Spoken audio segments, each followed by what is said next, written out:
therapeutic kind of group. And one of the members is a horticulturist, and she had brought in the makings for some plants, and they're peace lilies, actually.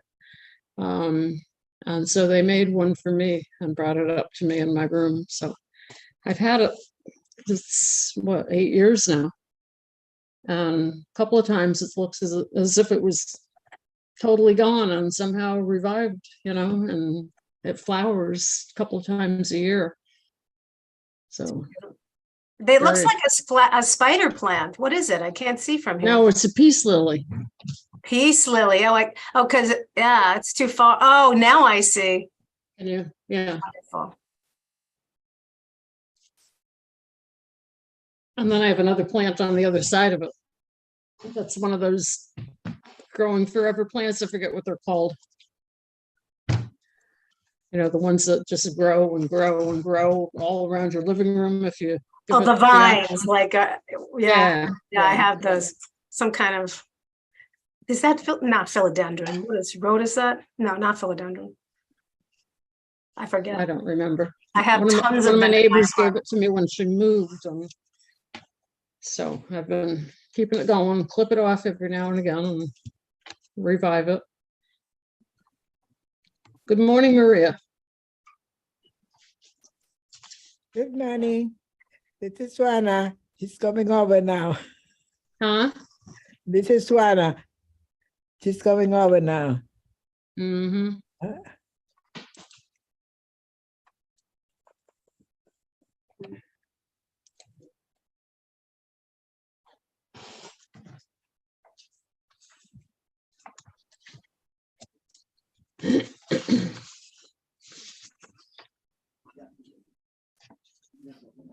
Mary, this is all providers, right?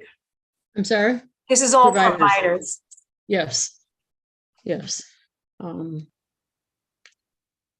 At one point pre-COVID, I think it was pre-COVID, the Star Senior Center was able to hook up the ability for their clients to join the meeting. But what happened then, subsequently, was their programming was interfering time-wise. So I no longer do that, but we usually have the directors of the senior centers at the meeting, so or at least most of them. What I noticed in the upper left-hand corner is that it's live streaming on YouTube. Yep. All of the community board meetings are, yes. That's exciting. Yeah. Yeah.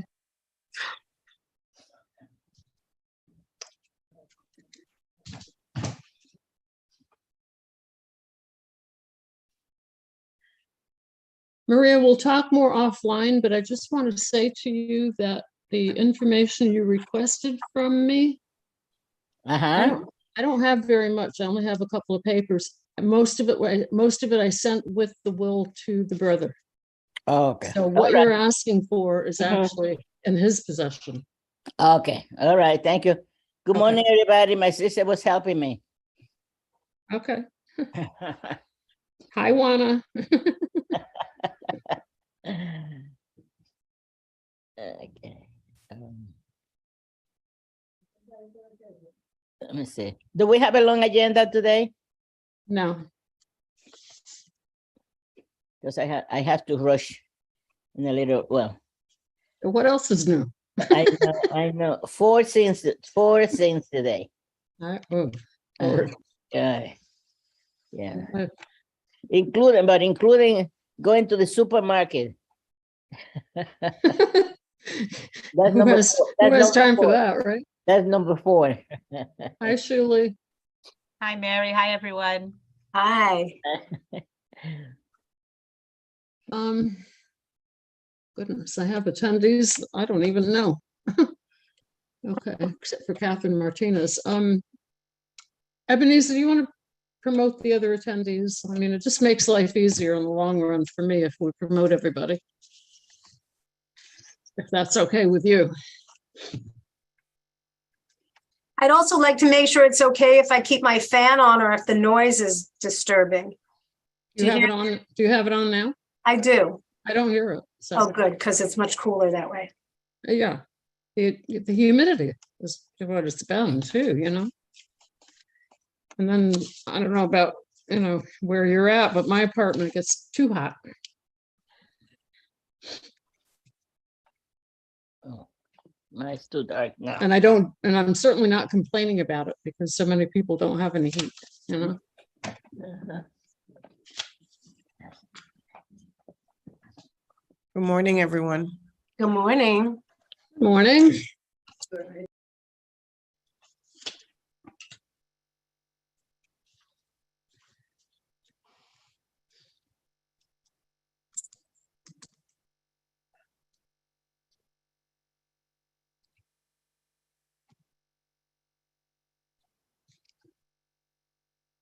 Mary, am I back on duty today? I beg your pardon? Am I back on duty today? You sure are. Nice to see you. Nice to see you too. Yeah, Richard did such a great job, but okay, I'll take the reins. I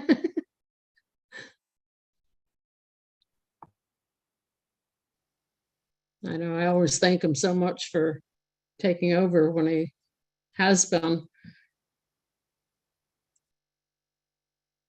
He's been giving me a couple of ideas for presenters as well, so.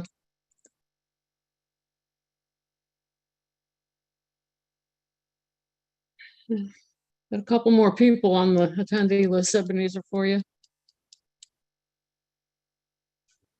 Try to promote, and however it doesn't go, I'm gonna try it again. Oh, okay.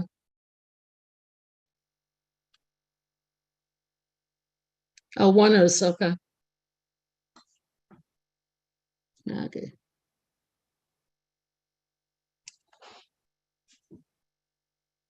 Oop.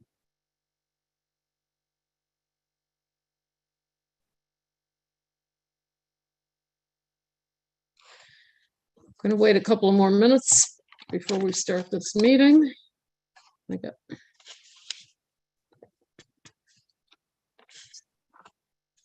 Hopefully, we're supposed to have 2 other new members to the committee. They're actually both people who have been on this committee in the past and hopefully are going to return today.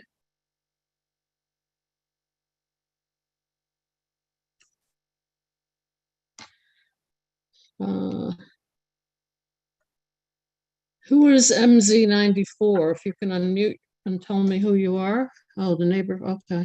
Tanisha, hi. Sorry.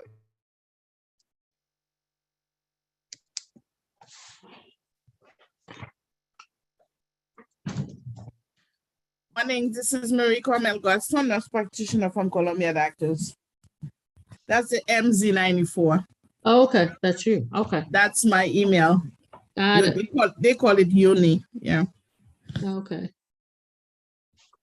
If you could change it to your names, that way everyone will know when they come in also. That'd be helpful. I'll try. Sure. Yeah, because I'm not going to be, I usually write up the list and I can't do it today. Yes, if I had told Ebenezer, and you can see in the photo now. Yeah, I saw, had elbow yeah. surgery, so writing is, No. Maybe it would be helpful for everybody, so to keep a list, to just type in their own name and email. well, we're going to do, Oh, I have, well, yeah, because actually to the emails of the people who have not been on this committee before, I have emails for everybody that's been on before, but for new people that I may or may not have the email for, that would be a great idea. Put it in the Q&A. But we'll get the names as we do introductions, you know, who you're with. So. Excuse me. I have an email set up just for my community board communication. So I thought they would have sent that to you, but I'm still getting the committee meetings on my old email. So I will send it to you after the. Okay, do that, please. Thank you. Excuse me, do you have a new email? That what you're saying? I set it up a couple of weeks ago. You haven't, Mr. Smith. And you're receiving your the mailing from us there. I have, but not from the agent, because I guess Mary did not get that email, so I'm gonna get that. Okay. Okay. And I tried to type in my name and email address, but it's not going for I me. have yours. I have Okay, yours. okay. Okay, yeah.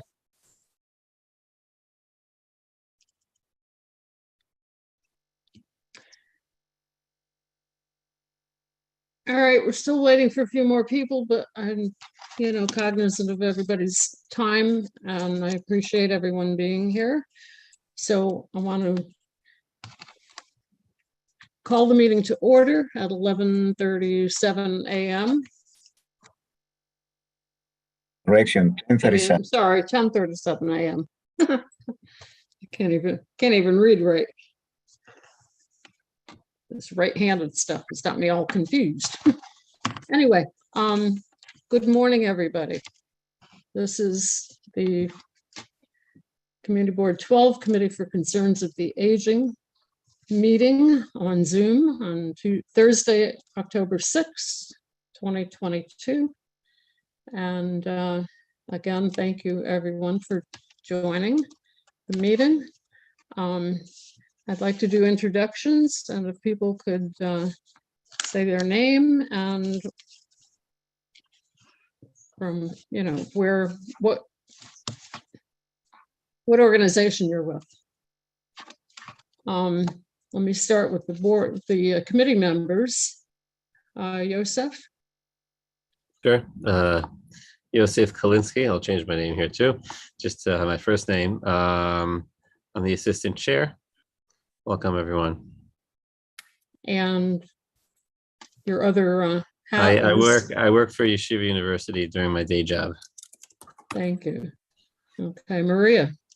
Good morning, everybody. Maria Luna. I'm a member of the Community Board 12 since 1981.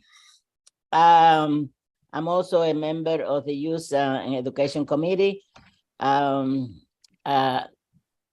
hats of my that I wear, I am on the board of many senior centers in my area, Riverstone, ARC, and I mean, I cannot mention all of them. But anyway, I'm glad to see so many new faces also joining us. Looking forward to working with everybody. Might add president of the 33rd Precinct Community Council. Right. And district. I'm a Democratic district leader, state committee, Thank you. member of the National Democratic National Committee, but those are political sense. So, but I'm more proud to be a resident of Community Board 12 for more than 60 years. Wow. Maybe one year I'll get there. I'm 43, so I'm working on it. James.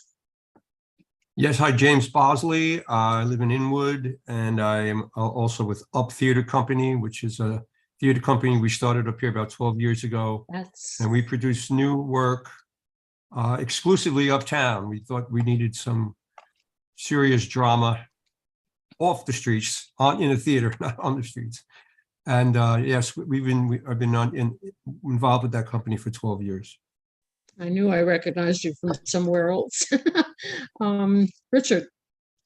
I want to echo most of the things that Maria said, except that my name is Richard Allman. I do live in Washington Heights. I'm a member of the community board. And I think the thing I wanted to echo in particular was just good to see all of the people who are joining us. Day job, I am the director of one of our Fort Washington's 3 senior centers. And like Maria, not quite as many political things, but doing a few of them. And younger too. We'll have to check that. Okay. Carol Weeks. Oh, she's on mute. You're muted. You're I'm muted. muted. Huh? I'm always awed to be after all of these important people. I don't live in Washington Heights, but I spend my time commuting here. I'd say more time than I spend in my home. Carol, say who you are on the committee first. I am on the Committee for the Aging. I'm very happy to be on it, and I am representing Dyckman Senior Center. So I'll go Carol, back. Carol is a public member on the committee. That's right, public member. Fern was always very, what should I say, explicit about mentioning that. Right. So I'm mentioning it first. Dyckman Senior Center, and good to be here. Thank you. Dory, did I see you coming in at some point? I know she just. Oh, you know what? Dory needs to be upgraded. Ebenezer, please. And there's a couple more people, actually.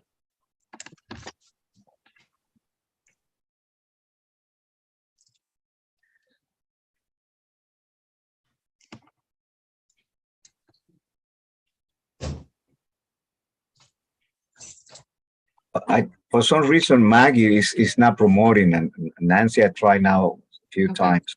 Okay. Dory, are you? I know I just sent her the link. Yeah, Mary, why don't we continue with people who are here? And Yeah, then we'll get to her exactly. later. Okay, we'll move on. Thank you, Yosef. All right, so let me go with how I have people in my on my screen here. Lisa, if you could introduce yourself, please. And Lisa will be the presenter today. So. Hi, I'm Lisa Beth Miller. I'm the Outreach and Referral Coordinator at Lighthouse Guild, but also a citizen who is encouraging everyone to get out the vote with everything in my being as a citizen of this country. And I support everybody thinking about voting and getting out the vote. So that's just a human thing. At Lighthouse Guild, I'll tell you all about it a little bit later. Okay, great. Catherine Martinez. Good morning, everyone. Thank you for allowing me to be here today. My name is Catherine Martinez, President and CEO of Neighborhood Shop. We serve older adults as well, and we were just recently awarded the elder abuse contract to now serve Uptown Manhattan in Community Board 12, which we're really excited. And my colleague, Tanisha Rodriguez, is also on the Zoom as well. So thank you. Thank you for allowing us to be here. Okay, Tanisha, could you just introduce yourself briefly? Sure. Good morning. Good morning. My name is Tanisha Rodriguez. I am one of the Chief Program Officers for Neighborhood Self-Help by Older Persons Project, and I oversee our Elder Justice Program. This is our very first meeting, and we're very excited. We believe it takes a village, and we look forward to joining this community to combat elder justice. Thank you. Diane. Oh, You're muted. Okay. You're muted. Diane, you're muted. No. I know. Go. My machine wasn't letting me unmute. That's okay. Thank you. Hi, I'm Diane Ashley. It's a pleasure to be here today. I'm representing MJHS and Isabella Center. And okay, thank you. Lady. Morning, everyone. Lady Jorge, Star Senior Center. Thank you. Ilana. Ilana Dunner, Executive Director of Riverstone Senior Life Services. Thank you for joining. Julie. Good morning, everyone. Shuli Gutman. I'm the Director of Mariah Senior Center, and I'm on the Executive Board of Waikoa. Thank you, Julie. Alicia. Am I pronouncing it right?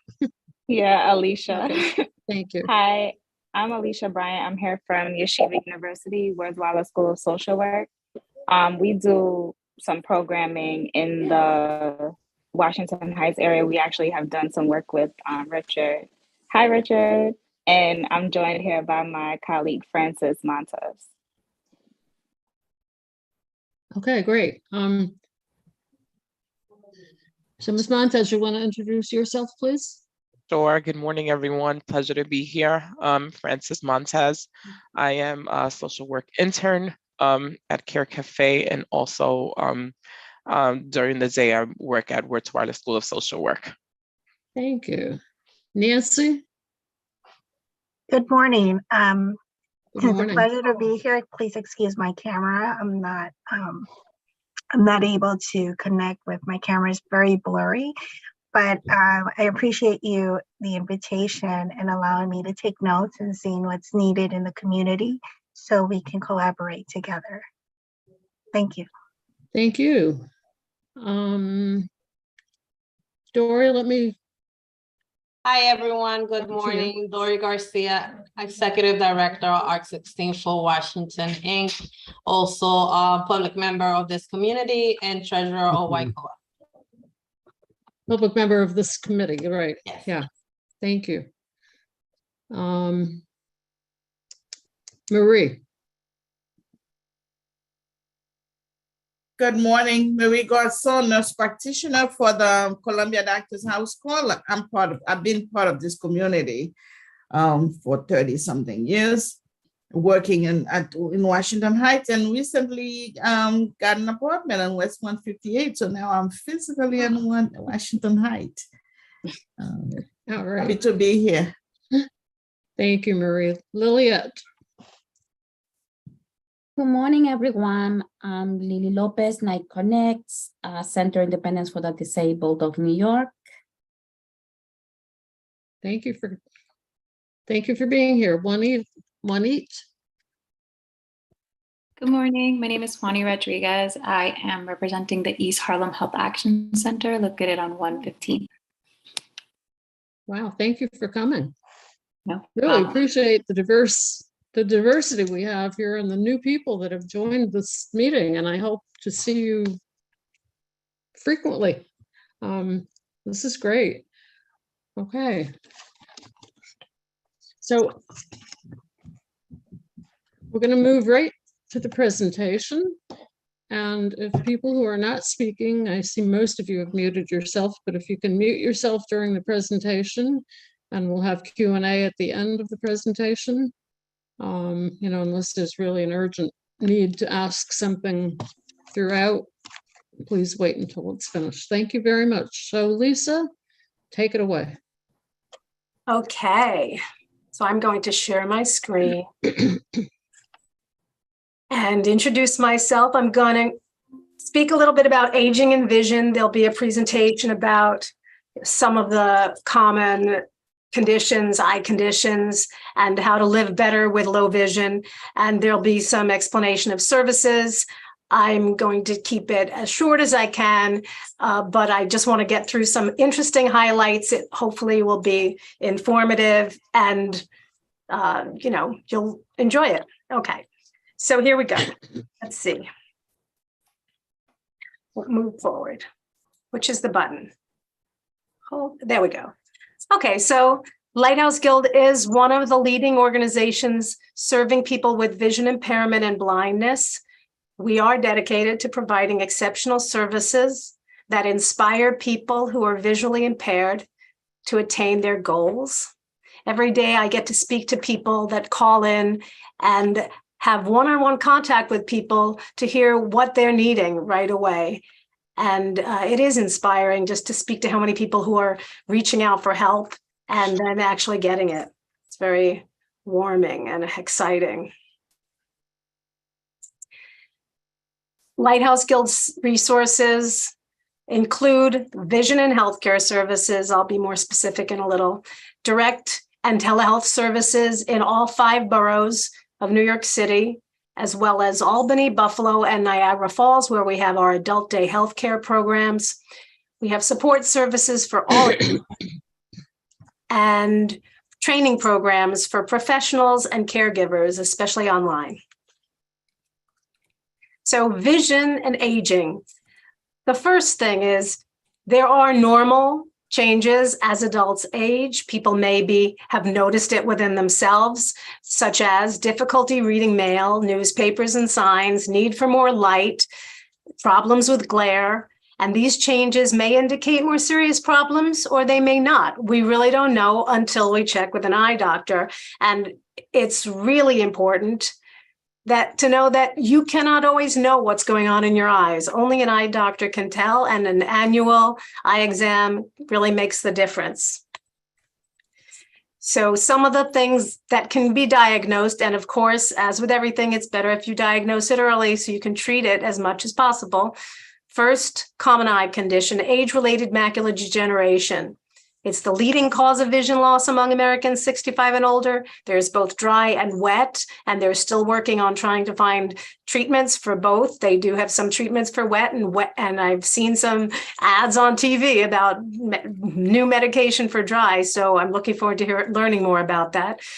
It creates central field loss. If you can see in the image here, right in the center of a person's vision, there's a scotoma.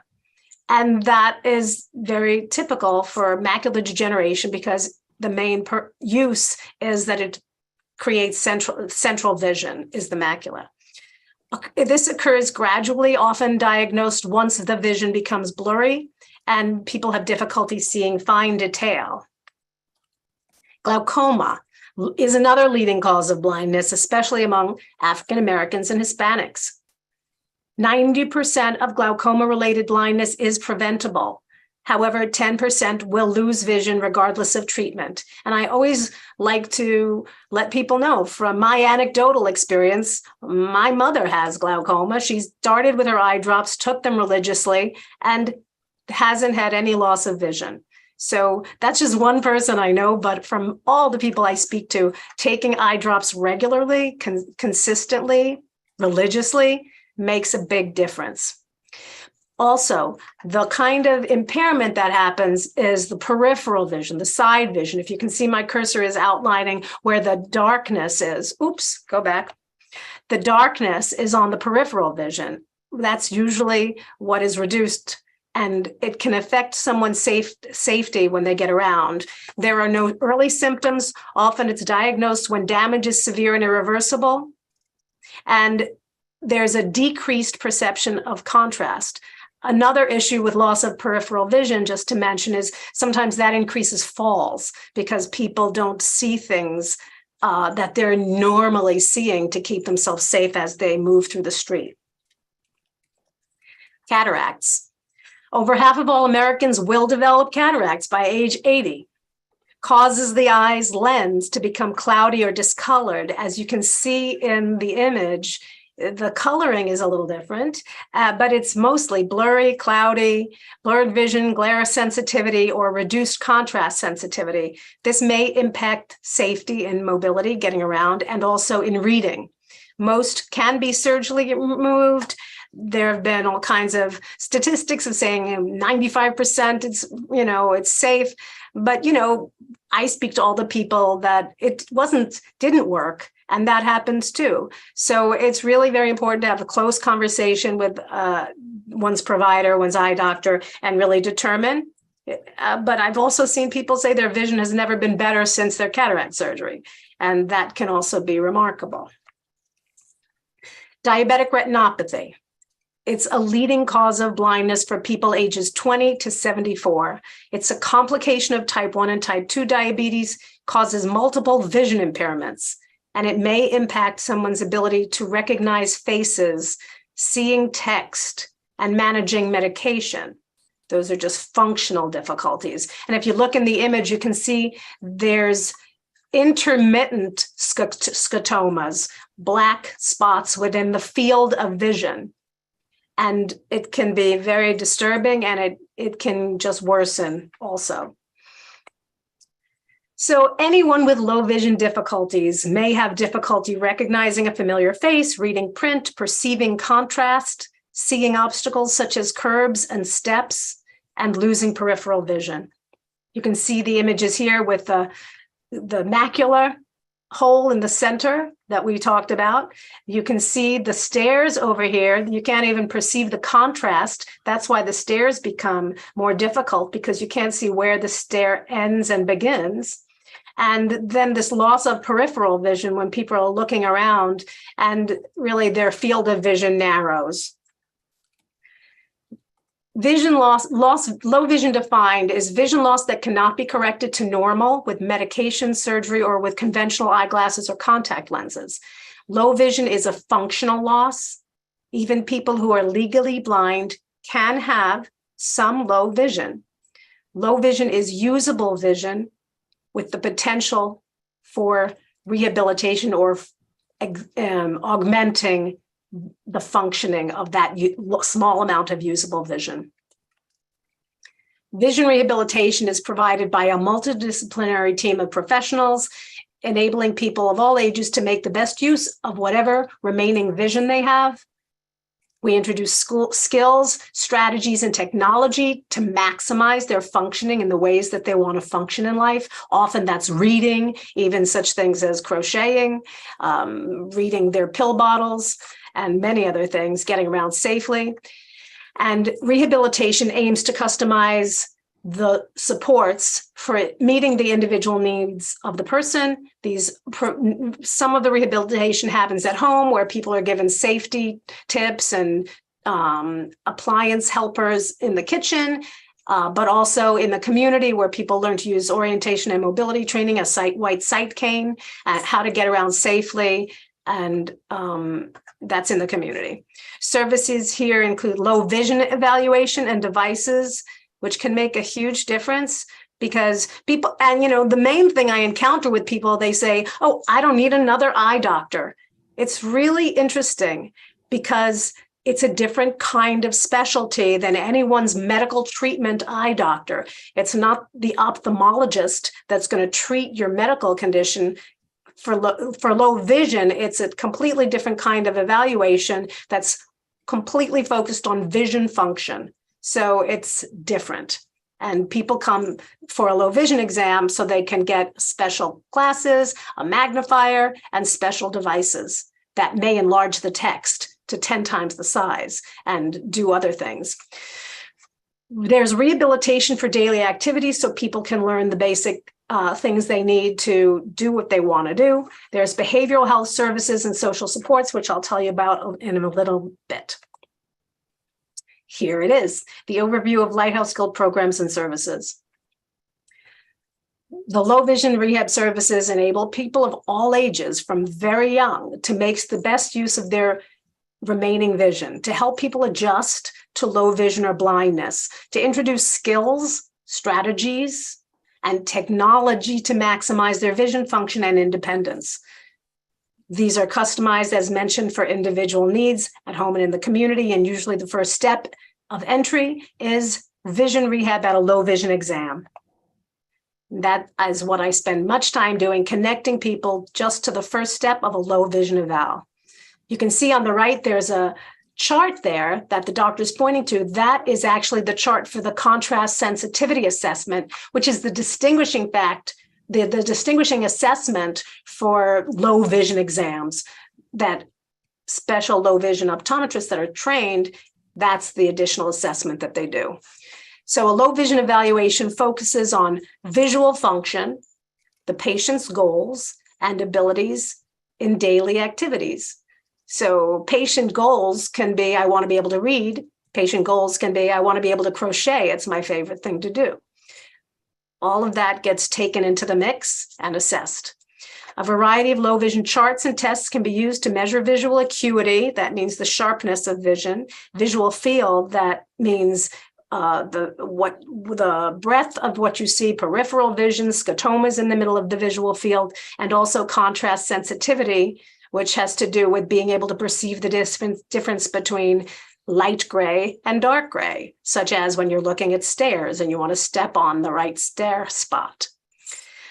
Results determine the need for optical devices such as non-optical aids, like bright LED light bulbs, technology such as enlargers, electronic readers even, and vision rehabilitation services such as orientation and mobility training. So here are the vision rehab training programs that help people regain function, make the most use of their usable vision, remain safe and self-sufficient. They're in the center and at home and in the community and at Lighthouse Guild. And those who are legally blind may be eligible for sponsorship through the New York State Commission for the Blind. I'm actually the person that does those applications to the commission. It is cumbersome for people, especially if they have vision impairment, to try and do commission application. So that's a very big help to get people started if they are legally blind. And people don't always know if they are. Doctors don't always tell people right away because it can be shocking. But once people understand that it's just a determination in order to get services that are paid for through the state commission, every state has a state commission for the blind, it can make a big difference in what's available to help people remain independent. So some of the programs are academic skills, preparing for higher education, career services where people are trained in how to use accessibility features on the computer and on the phone and then placement in a job. Orientation and mobility training with a white sight cane, as you can see in the image in the center. Independent living skills training. Here, someone's learning how to safely peel a potato and other independent living skills to help people continue to cook. There's a program coming out through the Macular Degeneration Foundation. It's a 4-part series on cooking with vision impairment. There's a lot that can be done to make it possible to continue to function. And then at the right is the cream of the crop aspect, which is Adaptive Technology Center.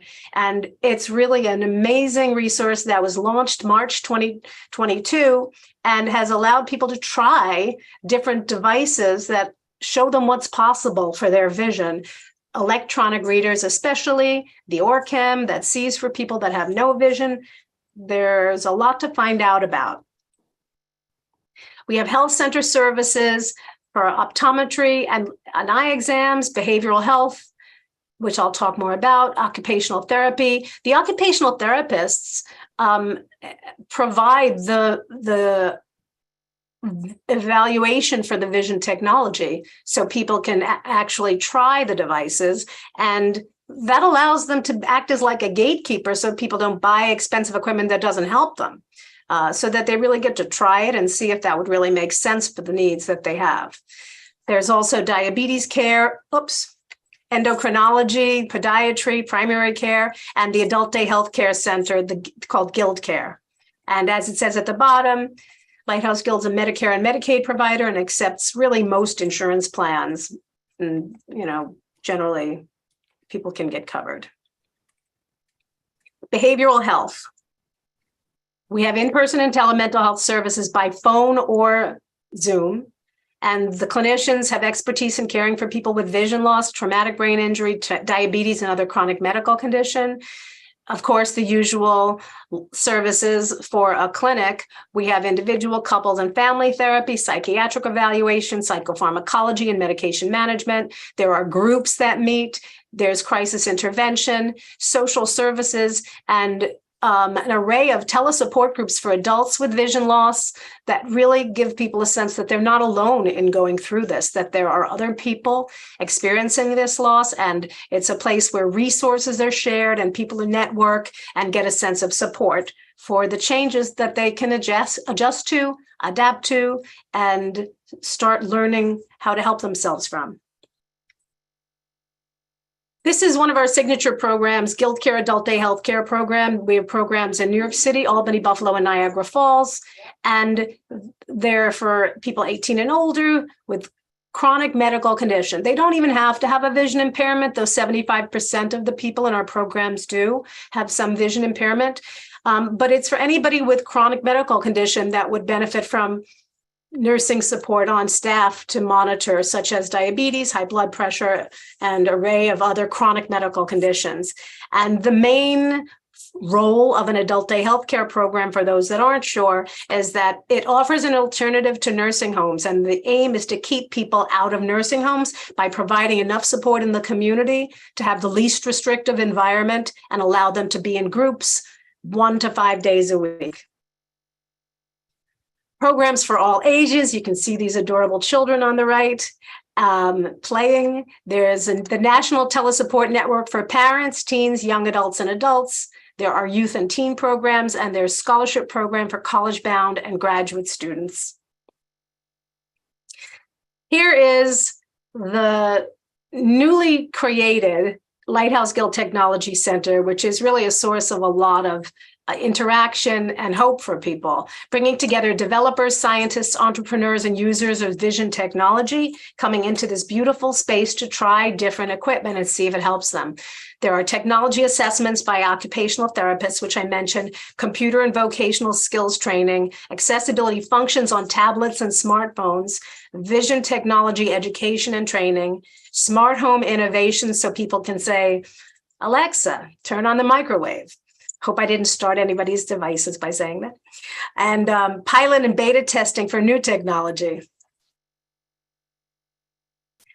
The big question is, how does a person know if it's time for low vision services or if they just need to get an exam with their regular optometrist? If there are significant complaints about difficulties with activities of daily living, if there are complaints about contrast or night vision, or even just increased falls can be a sign.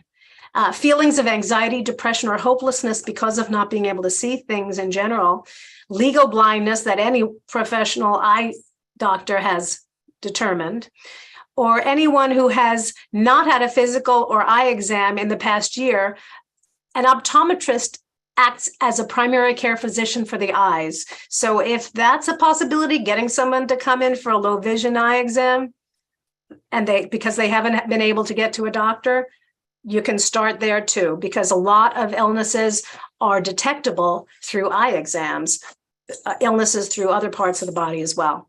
So here is on the right, the low vision screening. Because of your vision, do you have difficulty reading the newspaper even while wearing glasses? Moving around the house without bumping into things? Cooking or using the stove and seeing the knobs and the buttons, identifying money or paying bills, recognizing faces. It can be very frightening and disappointing to people that they don't recognize faces. And in fact, sometimes it looks to others like it's increased dementia, and it's not always clear, but it's good to rule out vision changes. And the other question is, are you feeling sad, depressed, or anxious about vision loss? Yes to any of those questions, and people can call me. I speak directly to people and I let them know what services are available. I can connect them to a low vision exam, and I can also determine if they just need a regular, optometry based on these questions and others. So here's towards the end, I think the overall message is people are not alone. People feel so alone with the changes of aging, one of which can often be vision loss. And it's remarkable to know that a person is not alone, that there's someone who can explain to them things that will help them specifically, and that they can get help through a conversation with someone who knows a little bit more than they do about what's possible. So there is my contact information, Lisa Beth Miller. I'm a licensed clinical social worker. I'm the outreach and referral coordinator. My email is millerl@lighthouseguild.org. My direct work cell number is 646-847-4615. I welcome people to share my phone number with clients, with other staff, to call me with questions. I have a resource email cultivated with all kinds of information to lift the spirits of people that are concerned and worried about their changes. And I love sending it to people so they can get a whole bunch of apps and social services and resources for people that have some vision impairment. There we go. Thank you so much for being here and hearing this. I hope this was useful, and I welcome questions. I'm going to stop the share and open it up for questions, Q&A. Mary, you're muted. Still muted. Mary, I see you talking. Are you talking to us? I'm sorry.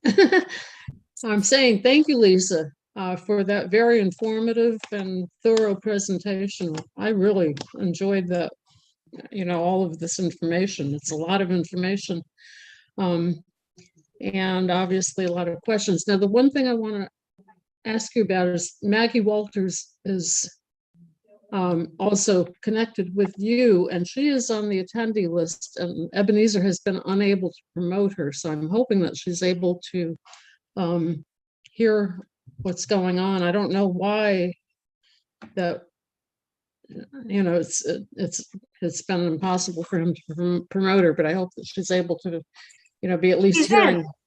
Looks like she's in now. Great. Hi, Maggie. Great. All right. Thanks, Okay. Mary. Okay. Perfect. Okay, thank you. All right, so let's start with the board. The members of the committee. I see Richard Allman. Go ahead. Okay, I suspect that Dory and I have pretty similar questions, and this might be a tag team approach here.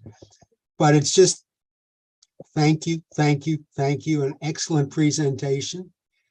Three-part question. Do you do these presentations for senior centers?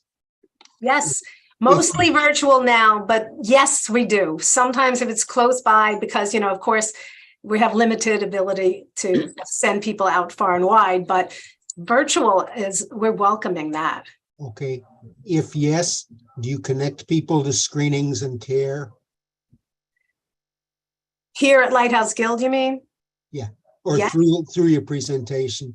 Part yes, three of the question, multilingual. Do you have the capacity to do multilingual presentation? Spanish. I think we've been that working answers on our special concern. Okay. And finally, where does the line form to sign up? Just call me. Okay. I'll give you my number again in case anybody else wants it too. 646-847-4615. And my email is also a great way to reach, because then it can be forwarded and we can set things up. millerl@lighthouseguild.org. Okay. Thanks so much. That's great. Thank you. Okay. Dory? Hi, thank you, Lisa. My question actually is, do you guys have any program for those seniors or persons that don't have any insurances? Maggie, you heard that. That's always, if it's not the first, it's the second question. We have a sliding scale fee that is available. We've been working to try to find additional funding to pay for the glasses that people may need. It's not all set up and wrapped up in a bow yet, but we do encounter people that have no insurance, and we try to work with a sliding scale fee, and we're trying to find funding and support for other things as well. If the person, generally uninsured means undocumented. All right. Right. So it is. And not just that, sometimes the waiting period of actually receiving any insurance for those immigrants are 5 years. So if they're in between those 5 years first, and they do have paperwork, they do have their papers, and they do have their legal papers correct, but they might not have the insurance. So that's most of the things that we are seeing, especially in the senior center, when the family brings grandma and grandpa to the States, but they don't have any insurance. I hear you, and it's been really a pain for a long time that I've been working on trying to find. I'm working on a few leads right now to try to expand our ability to make these things available to people that have no insurance and often no money. It's a priority for me, and I'm working on it. Thank you It's so not much. set yet. Thank you for asking that. It's an important question. Maria, did I see your hand up before? Yes, I was going to tell you that my mother I had services by the Lighthouse many years ago, and I have a lot of things that were given to her. She passed away, and we don't know what to do with them. Would you, what do we do? Special glasses, the dark things, and after she has surgery. So we just don't want to put them in the garbage unless it's really, you recommend that. What do we do? There's not a set form, but I have a hard time saying, no, don't bring it to me. I have a hard time saying that. I would like you to call me and see what I can arrange for you to donate it, because somebody might be able to use it. And I appreciate that generosity of spirit to pass it along. Thanks. Okay. Okay. Any other committee members have questions? All right, seeing none, we'll proceed to the questions from other attendees. Marie, I see your hand up. Yes, hi. Thanks for that wonderful presentation. I always advocate for my homebound population. They live on the 4th floor, 5th floor walk-up, and they cannot go to the center for their eye to be checked or to benefit from those services. What do you have for my homebound population? Such a wonderful question. I also get calls about people wanting services homebound, and I don't have a specific answer for low vision services going into the home, specifically because there's equipment for that. They have to come to the office so the doctor can use the vision testing equipment. So that makes it difficult. There are some eye doctors, I think, like Visiting Eye Care is the name of one that pops into my mind. I'm not sure if that's the only one. I think maybe Mount Sinai has one. I'm not sure if they still have it. That will come in to do an eye exam. I know that at assisted living places, they always have visiting eye doctors. So that might be a good way of finding out other doctors that would do visits, you know. But in terms of Lighthouse Guild coming into the home to do the eye exam, they have equipment that's big. It can't be done. There are services that do come into the home, though. You know, once they get a report of legal blindness from any eye doctor, then we can have our independent living skills trainer come to the house, help them be a little bit more independent in terms of using the kitchen. If they're homebound, they don't want white side cane training anyway. But in terms of getting a prescription for low vision glasses, that the equipment is on site at 250 West 64th Street. And I don't have a solution to that yet. Unfortunately, the vision center, the vision eye care who used to visit at home, they stopped doing it since the pandemic, and they don't have any time, any schedule to restart. And I'm struggling to find somebody. Either the glasses need to be upgraded for the past 2 years, or just to have an evaluation. The diabetic patient who needs an eye check every year for their retinopathy. I have nobody for them. And I feel the challenges are so many, so great for those homebound population. I'm constantly fighting and advocating, and all those great programs, they are for people that can go to centers. But remember, I have a whole population that cannot go anywhere. You know, maybe you and I can have a quick call at some point. Maybe we can brainstorm how to locate somebody, because you're not the first person that's asked this question. And I would like to know who does that, you know? I would like to know too. I have Dr. Lisa Hawk, which is an ophthalmologist for Columbia. She goes to NYCHA to provide eye care, but not all the homebound population lives in NYCHA. They live in the senior citizen home. They live in the at Isabella, the residence for the elderly population. So they don't live in NYCHA. So that program is not helping, no help to them. So please help. I need somebody to go visit them at home. They need their glasses to be checked. They need their retinopathy to be evaluated for them because they are diabetic. I need help, please. Okay. Thank you, Maria. Interesting questions, because, you know, the homebound are, you know, it's hard to get services. And sounds like particularly, you know, vision services. Mm-hmm. Okay. Alicia, I see you have a restless toddler on your lap. Oh, yes. Go ahead. I just wanted to tell you thank you so much for the presentation. My best friend has diabetic retinopathy, and I've been texting her all of this information, and she is so excited. So thank you so much, because she didn't even know that a lot of this stuff was available to her. Nobody told her. She can call me directly, Alicia. I will give her your number. Thank you. Good. Right. Any other questions? Going once, going twice. All right. We'll wrap that presentation up. And I thank you again, Lisa. Thank you so much for having us. It's very good to help people know what's possible. That's all we can do is make accessible what's Just needed. one more comment related to that. Have you thought about coming to our general board meeting, just speaking for a few minutes? I feel like sometimes we get information out through the committees, but sometimes something this important that really sounds like more people should be hearing about. Mary, what do you think? Richard's shaking his head. We have public sessions where that's like announcements. It could be anything related that we want to get more broadly announced, broadcasted.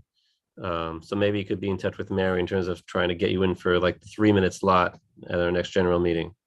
Would love that. When does that generally happen, the general meeting? I can tell you. It's usually the third Tuesday of the month. Fourth except Tuesday for of the some month, the- sorry. Yeah. We'll get you the exact date in a few The seconds. 25th, Here we Tuesday, go. the 25th, October 25th. And what time? 6:30 p.m. 6:30 p.m. It starts at 6:30. You only have to get on for your part, which is towards the beginning of the meeting. If not this month, next month. I don't think it has to be this month, but I think it would be. Next month will I think probably people would be be a different- excited to hear more. Yeah. With the holidays, the meetings are scheduled on different days other than the usual, so. But you know what? Why don't we talk offline, Lisa? Good. And I can, set that up, Thank you. get Thank you you hooked for the up with the idea. information. Okay? Great. Thank you so much. Great idea, Joseph. Thank you. Thanks. Anyone else?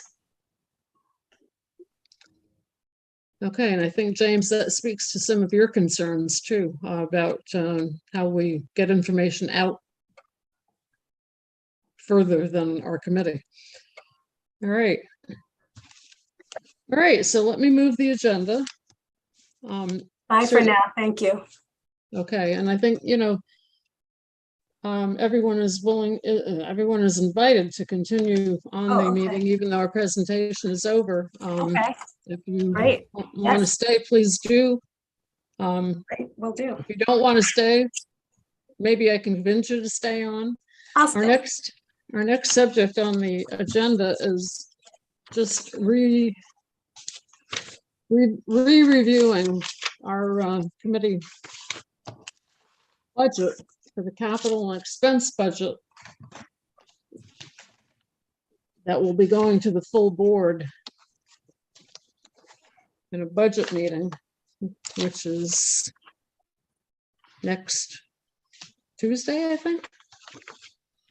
Yeah. So we brought this up last month. I'm sorry. Yeah, we mentioned it last month. You're re-reviewing, right? Is there any new information, Maria? Well, I just Mary, I'm want sorry. to, I have a couple of things to say Okay, good. about it. One, I got the Register of Community Board budget request, the city answers. Let me just pull up.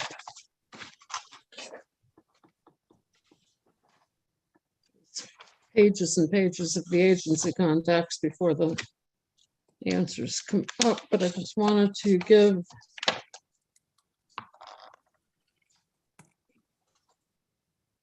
the answer that they've given us for most of our items are, quote, further study by the agency of this request is needed. Therefore, OMB does not take any position. So it sounds like even though we have re-reviewed and finalized pretty much our requests for the capital and expense budget, that we need to, instead of having continued support on the items for the expense budget, that we need to number them again, rather than having the CS for continued support, because they're not working on them. So if any of the committee members have any thoughts about that, Carol, I see your hand up. If you unmute yourself. I was thinking today we're having a people's budget extravaganza. Let's call it an event. And I was wondering, that's an opportunity perhaps to get some of our priorities across, because has anyone had anything to do with the people's budget programs? Joseph? Okay, do you know about the people's budget programs? Okay, maybe I better. I do not. Okay. Anybody else on the committee? No? Okay. I guess one of the reasons that I know about it is that our community center got the grant for holding these meetings with the people's budget. And today we're having a meeting to get people's input into the budgets, what they'd like to see for their senior centers. So, and there's remuneration in the fact that they're getting a $25 gift certificate. So we think, from Amazon, by the way, so we think it'll be a big crowd. Now, my understanding is that after a brief introduction, we will be meeting in what we would call focus groups, independent focus groups, where the people in that particular group will be able to express some of their budget priorities. And nobody's heard about this people budget thing. Is that, I'm sorry, is that was put together by the city council members? Is that what is Maria, I'm not sure. I don't think so. See, they didn't tell me that. The grant people didn't tell me that. But the grant people are eligible to hold these meetings. Carol, yes. Is this called the participatory budget?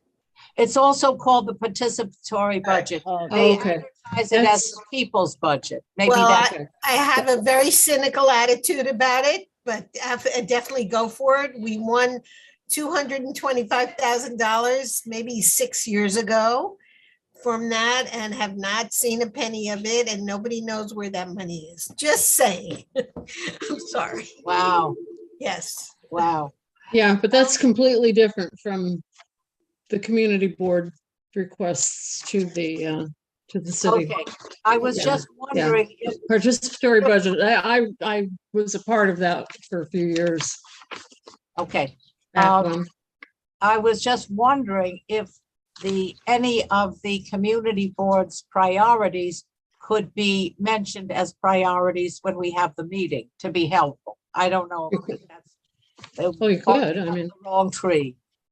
So maybe you could, at the end of the meeting, give me a couple of things I might bring up for the senior center. you should have it. I emailed it. Okay.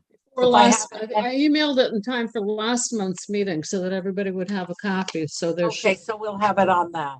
You should have it. Yeah, Okay. but I don't want to do something that isn't within the. Well, why not ask for something on two different, levels? I mean, may I have a suggestion, Mary, that maybe if you let her know the answer by the city for our requests, that will give her some idea on which one to push for and which one just to forget about it.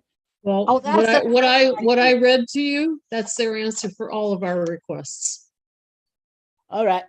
As you probably all know, I'm a member of the advisory board, the senior advisory board of the mayor and DIFTA, and the commissioner announced that she met with the city council and the mayor, and they have told her that there is a new allocation for funding for senior centers that is like 40% in addition to what they all get.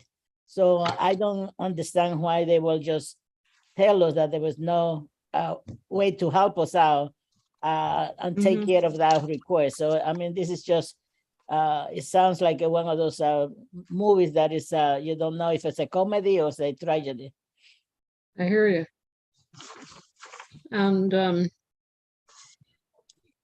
mean, so many of our requests, especially on the expense budget, are related to senior centers. So, Yes. Well, maybe what I should do is see what comes up from this meeting and then speak with you and see if, we can perhaps focus our efforts on some things that would overlap. Maybe that's the approach. Yeah. If you want, Carol, if you don't find it, let me know and I'll email No, it to I'm you I'm again, sure okay? I'll find it and I'll use it. Okay, I'll bring it up in my focus group. all the right. top Priorities. So Joseph, if you can, It'll do any good, as sorry. as we just said it, they never saw a penny, but this is something that, you know, they got a grant for, so they must be serious about it, is what I would Mhm. think. Yeah.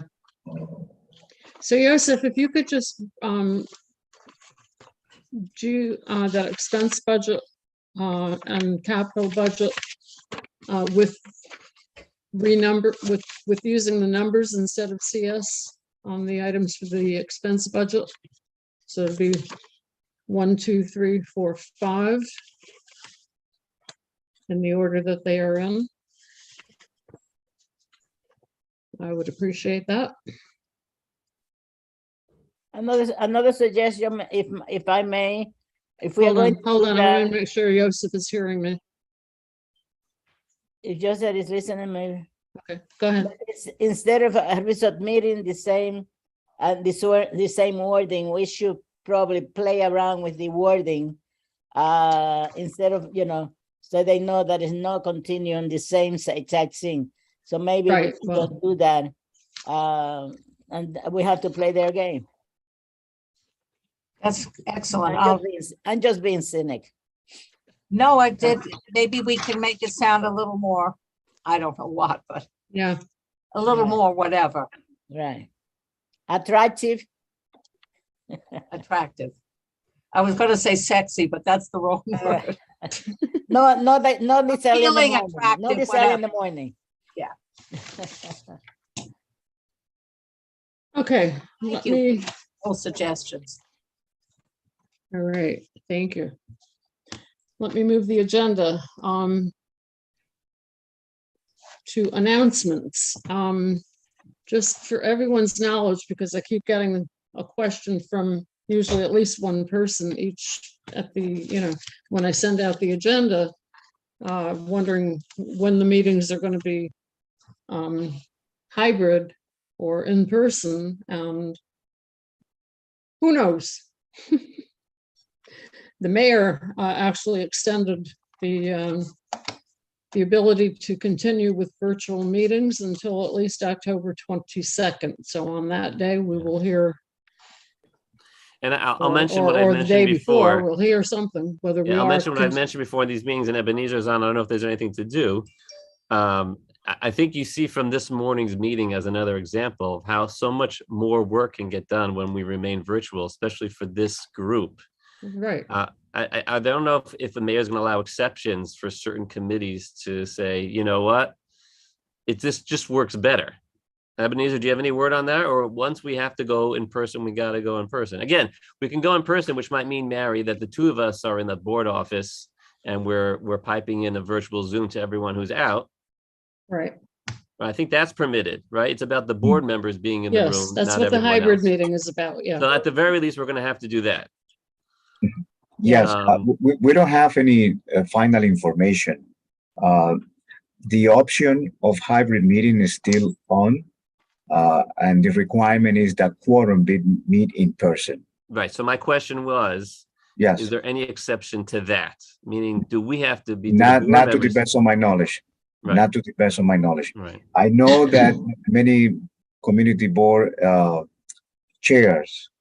I am not speaking for our chairperson, but you know, I heard that other community board chairs are advocating to continue hybrid meetings for committees, but in-person meetings for general meetings. No, you're not understanding my question, Ebenezer. I'm not. No, I got it. I'm just giving you information. Right. I'm asking to advocate to continue fully online so that we can get more work done more efficiently, rather than hybrid, especially for a meeting that meets at 10:30 a.m. on a Thursday. It's very difficult to go to the board office. No, I understand your point. I was trying just to give you a bit of summary of what's happening. But no one's advocating for this position, is what you're saying. Not to the best of my knowledge, no. Okay, so I just at least not in public. What? Is there any way we can advocate for that? Anybody we can contact? Can we come up with a petition? Can we come up with a resolution? You know. What our about elected coming up with a officials, coalition of the Hold on. board Lisa, hold president? on. Lisa. I'm hold so on. sorry. we need to advocate to our elected official because it's a change in the legislation that need to happen in Albany. So this is the borough president? Well, we can, the board of presidents, our assembly members, our state senators, we need to advocate to them to change the open meeting law requirements. I'm happy to reach out to Mark as a former member of our board, if that helps. Should we put together a letter to send to him, Yeah. Mary and I Richard wonder if, and Maria? Maria, I think anything you say, Mark Levine agrees to. So. You're probably right about that, Joseph. I agree. I will also reach out to him. Okay, so I know the question is, should we do this individually or collectively? Should we write a letter from our No, committee? I think that as a committee, I think we are, and also explaining the makeup of our committee. If Yeah. we take a look at each one of us, I mean, aside me that I'm retired, all of you have, work, a place to go to work, and there will be terrible transportation, the time for the, I mean, you will take half a morning of just for attending one committee meeting and then attending the general meeting. So I think it will be beneficial to all of you are, doing it from work, which is more convenient. I think by the way that this meeting was held today, how productive it is to do it, as opposed to having people excusing themselves for not being able to attend and to participate from one, reason or another. Right, so I'll if I have a chance, that's if I'll try to draft something. Thank you, Joseph. And then Yes. send it to the community, or the board members here at least. And then I don't think I want to be far sweeping saying that all board, let's just keep it specifically to the Committee of the Aging, CV12. I think we have a better chance of maybe getting, I don't know. They're not going to agree for everyone. I just don't see that happening. No, but let me just remind you that one of the reasons why the Committee of the Aging for most of the community board is held during the date is just to make it accessible to people who are working Exactly. within those agencies, and also to the seniors that would like to participate. Right, so this is in line with that, Right. in line with that. That's why we want to continue this way. Okay, I don't want to take up too much time, but yeah, Richard, go ahead. You're muted though. Yeah. Sorry, there's construction noise here and I'm trying to keep that off. The mayor's staff includes someone who specializes in issues like this around seniors and senior centers. I'd be willing to send a preliminary email just to sound out what the interest is there. And then maybe the correspondence would go behind that. Okay, sounds good. Okay. Okay. All right, so I don't think we have to take a vote on that. I think everybody's in agreement. And if I think, if any other people that are attendees on this meeting, I think, want to do that from their agencies, feel free to, request to continue the virtual meetings, because look at the increase in our attendance list. I mean, my goodness, when did we ever have 22 people at an in-person meeting? I don't remember. I don't think ever. If we were at a senior center and they were eating lunch. Right. Okay.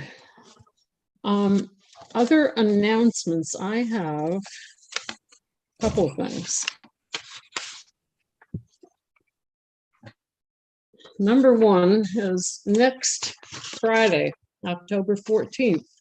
And I think there are some of you that are on this meeting will be there. There's a seniors safety and wellness fair Friday, October 14th from 10 a.m. to 2 p.m. being sponsored by the DA's office and WICOA on West 166th Street, in the street if the weather cooperates, inside on the second floor if the weather doesn't cooperate. We have several agencies and groups coming to table at that event.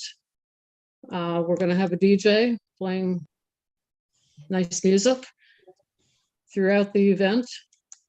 We're hoping to get some snacks or even box lunches provided. There's going to be a shredding truck there. There's going to be a stage. Again, weather permitting.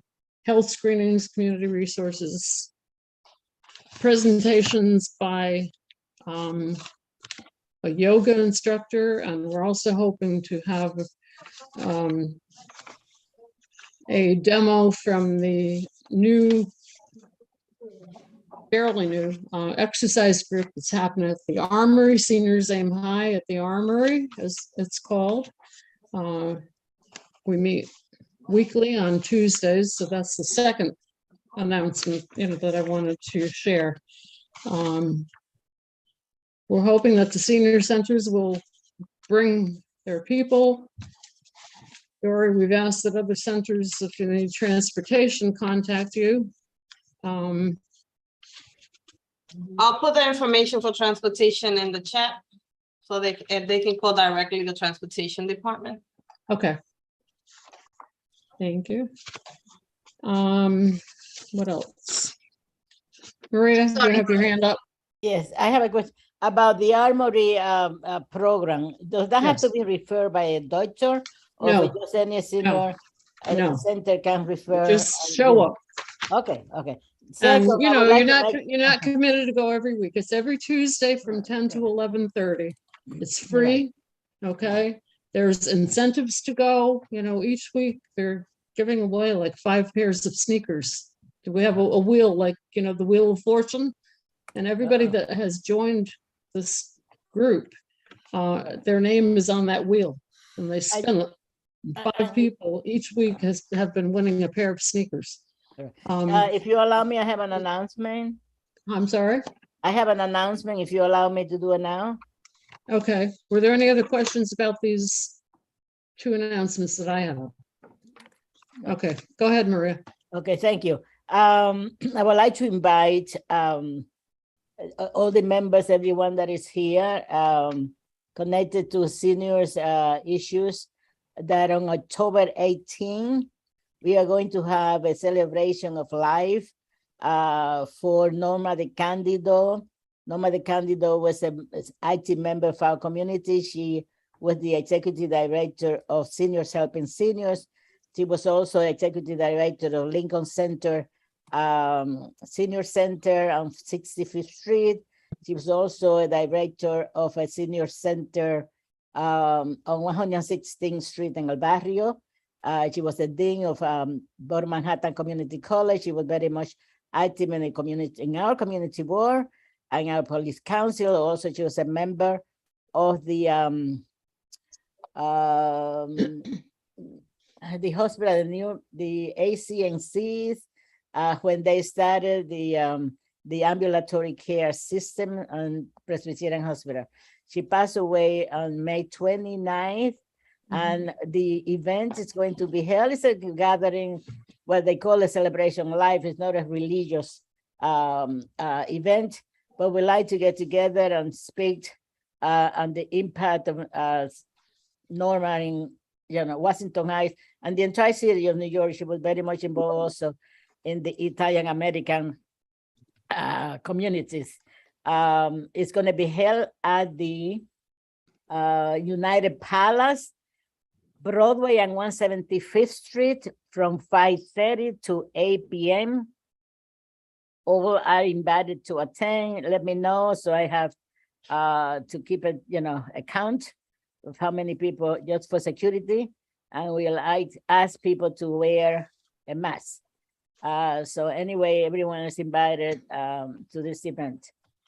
Thank you. Can you say again, Norma, what's her last Norma name? De Candido. She was a public member on our committee. Yeah. For forever. How do you spell that last name? Capital D. Candido. Candido. Okay, Okay, got D it. Candida, those, capital DE, and then Got it. Candida, yeah. Thank you. Okay. Perfect.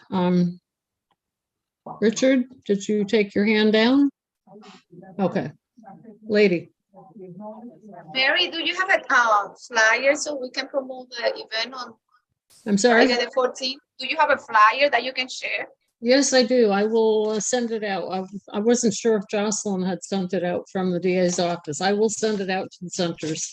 All right, thank you.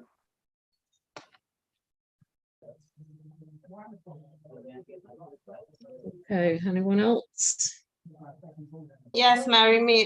There's no option for me to write the information for transportation, but I'll just say the number for those interested. They can call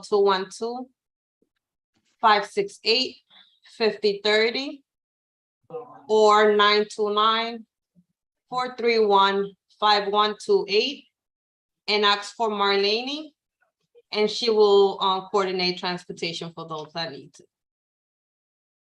Okay. Okay.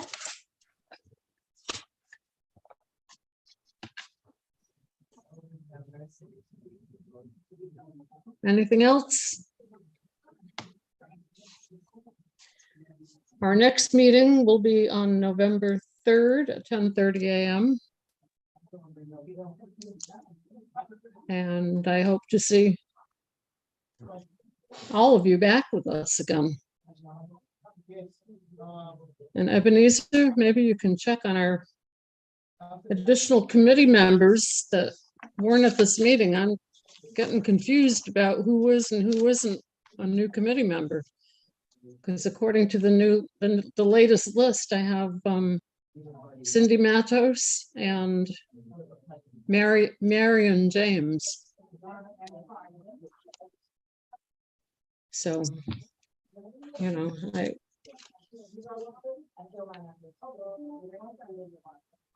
last month I was told I had Hector Bonilla, but then he was no longer on the committee, but I had to mark him absent. So then I end up having to mark these two people absent. So I don't know what's going on. I appreciate that, Ebenezer. If you can check that out for me and let me know. Okay. Yes, I will look on that. Okay. Mariam James is one of our staff people, so I'll follow up with her. Yeah. Okay. So, seeing no additional hands, unless anybody has any objections, I'd like to have a motion. I'd like to make a motion to adjourn this meeting at 11:50 a.m. I have a second? Yeah, seconded. Thank you. All right. See everybody maybe next Friday. Encourage all of you to send your seniors, whether they're in your program or whether they are community members, or friends in the area. And otherwise, I'll see you at the next meeting. Also, everyone is invited. It's a public meeting, the budget, to go over the complete budget for the community board. That's a public meeting for anyone to attend. And that's, Ebenezer, the date on that again?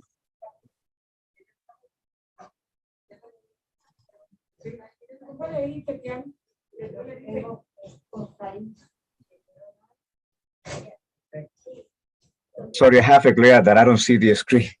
The day of that, of the budget consultation, on the public hearing, going to be on Tuesday, October 18th. October 18 at 6:30. That's what I had fear of.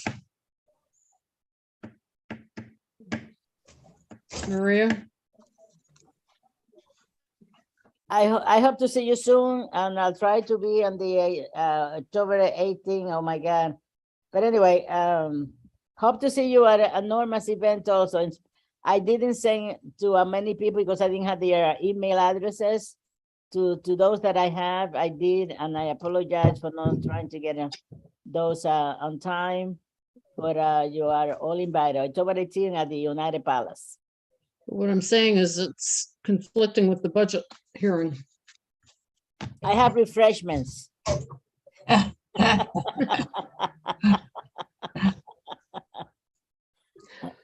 Okay. Talk to you later. All right. Take care, everybody. See you Bye. all Thank you, Mary. soon. Bye, thank you. See you all soon Thank you, somewhere. Lisa. It was a great presentation. Bye-bye. Thank you. Thanks, Diane. Thank you.